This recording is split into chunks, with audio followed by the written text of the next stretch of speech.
মানুহৰ সমাগম হৈ গ'ল ৰাতিপুৱা 6 বজাৰ পৰা। আৰু এই যে মহাশিৱৰাত্ৰি পূজাভাগ আমি 1992ৰ পৰা আৰম্ভ কৰিছোঁ, আজিলৈকে কণ্টিনিউ আমাৰ চলি আছে। ক্ৰমশ ভক্তৰ ভিৰ বাঢ়ি গৈছে। ইয়াৰ কাৰণ হ'ল আমাৰ এই যিটো মণিকূট, এই মণিকূটটো নেচাৰেলি গঠন হৈছে, ভগৱানে বনাই থৈ দিছে। তিনিও দিশৰ পৰা প্ৰতিবন্ধক আছে, সন্মুখটো উপাসনাৰ কাৰণে ৰাখি থৈছে। ইয়াত চৰণ যুগল থাকিল, চৰণ যুগলৰ শিলত ৰুদ্ৰাক্ষৰৰ মালা যথেষ্ট মানে আকৃতি আছে। আৰু তাত বেলপাত তিনিটাও আমাৰ দৃষ্টিগোচৰ হ'ল। এতিয়া বেলপাত আছে, চৰণ যুগল আছে। আৰু সেইকাৰণে আমি ইয়াক শিৱ মন্দিৰ বুলি আমি একান্ত মনেৰে 92ৰ পৰা আমি আদৰি লৈছোঁ। তেতিয়াৰ পৰা পূজা অৰ্চনা চলি আছে। প্ৰতিদিনেই ইয়াত পূজা অৰ্চনা ৰাতি গধূলি আমাৰ ৰাতিপুৱা আৰু গধূলি পূজা অৰ্চনা হৈ থাকে। ইয়াত আমাৰ এটা বিশেষত্ব আছে, অকল চৰণ যুগলেই নহয়, ইয়াতে আমাৰ গংগা যমুনা সৰস্বতী ত্ৰিবেণী সংগম ঘাট আপোনালোকে দেখাই পালে, ফটো লৈছে।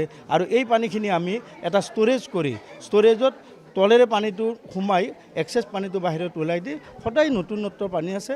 এতিয়া ভক্তসকলে এই পানী স্পৰ্শ কৰিছে, মূৰত লৈছে আৰু কিছুমানে ঘৰত লৈ গুচি গৈছে। এই গংগা যমুনা সৰস্বতীৰ পবিত্ৰ জলধাৰ আমাৰ লিখা আছে এইটো মহাপ্ৰভুৰ পদজল বুলি। আৰু এইখিনি মানুহৰ বহুত মনত এটা বিশ্বাস হৈছে, ইয়াৰ পৰিৱেশে বিশ্বাস কৰাইছে। আৰু এই পানীভাগ যে গৈছে, এই পানীভাগটো অলপ দূৰ যোৱাৰ পিছত তাৰ বৃহৎ শিলৰ ওপৰেৰে গৈ সেই পানীটো যুগে যুগে ক'ত গৈছে আমি নাজানো, তাৰ পৰা আৰু বৈ যোৱা নাই, শিলটোৰ ওপৰেৰে যে বাগৰি গৈছে সেইখিনি। আৰু আমাৰ ইয়াত এইখিনি ঐতিহ্যমণ্ডিত স্থান, এই নামনি শিৱনগৰ। ইয়াত 147টা কৃষ্ণৰ ঘিলা খেলা গাঁত আছে, এটা বৃহৎ শিল আগত আছে, সেই শিলটোতো আছে। আৰু বহুত আছে লিচু বাগানত ঐতিহ্যমণ্ডিত।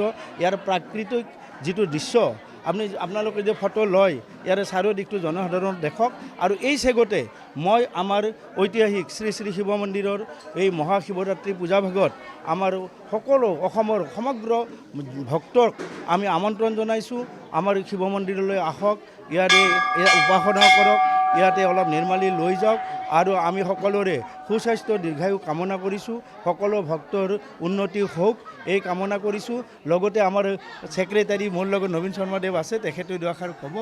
হয়, জয় জয়তে আপোনালোকক ধন্যবাদ দিলোঁ আমাৰ ND নিউজৰ ফালৰ পৰা। আচ্ছা, আমাৰ সঁচাকৈ বৰ ভাল লগা কথা, আমাৰ মহানগৰ বুকুত দিছপুৰৰ লগতে, দিছপুৰ সমষ্টিৰ লগতে লাগি থকা এই মন্দিৰভাগ আহক, আপোনালোকে চাওক। আমি নিজে অনুভৱ কৰিছোঁ, তাৰমানে ইয়াতে যিখিনি মানুহে আহিছে আগৰ পৰা, আৰু তেওঁলোকে যিখিনি বিচাৰিছে প্ৰভুৰ ওচৰত, তেওঁলোকে পাইছে ফল। সেইকাৰণে আমি ভাবোঁ যে এই মন্দিৰভাগ জাগ্ৰত মন্দিৰ, আৰু সেইধৰণে আমাৰ অতি ভাল ধৰণে পূজা পাতল পাতি আহিছে। আজি এই 32তম শিৱৰাত্ৰি পূজা চলি আছে ধুমধামেৰে। আপুনি চাই লওক, আপুনি এতিয়ালৈকে হাজাৰ হাজাৰ মানুহৰ ভিৰ। গতিকে আহক, আপোনালোকে চাই যাওক, এই মন্দিৰভাগ খুব ভাল জেগাত অৱস্থিত। না আমাৰ সভাপতি দাদা কৈছে যে আগত কৰি আমাৰ বহুত মানে যথেষ্ট আমাৰ মানে ভক্তপ্ৰাণ ৰাইজ এতিয়ালৈকে আহি আছে। আৰু এইবিলাক যে দেখিছে আমাৰ নতুন নতুন নিয়ম হৈ আছে। গতিকে সকলো ভক্তপ্ৰাণ ৰাইজলৈ যেতিয়া আমাৰ এই মন্দিৰ প্ৰাংগণত ঢলে ঢলে আহিব আৰু আমাক সহায় সহযোগ কৰিব, তাৰ বাবে আমি বিনম্ৰ অনুৰোধ জনাই।